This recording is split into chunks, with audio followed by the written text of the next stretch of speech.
با تشکر فراوان از ترانه استاد شهاب رنجبر، تنها نظر با تنظیم و صدای سروش ملکپور.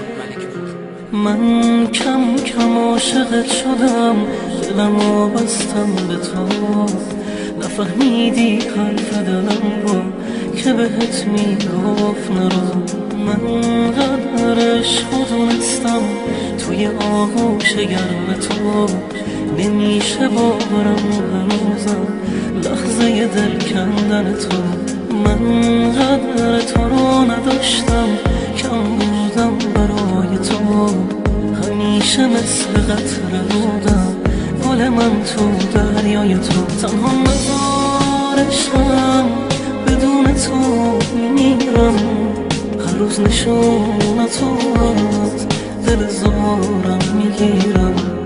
تنها ندارشم که از تو جون میگیرم، نگیر ازم صدا تو بی هم زبون میمیرم.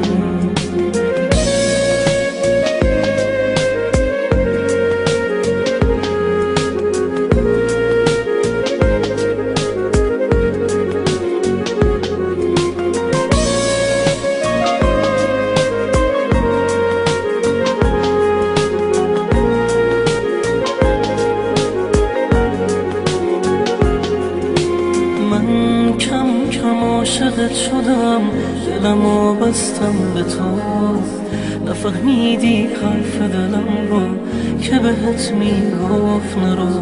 من قدر عشق دونستم توی آغوش گرم تو، نمیشه باورم هنوزم لحظه دل کندن تو.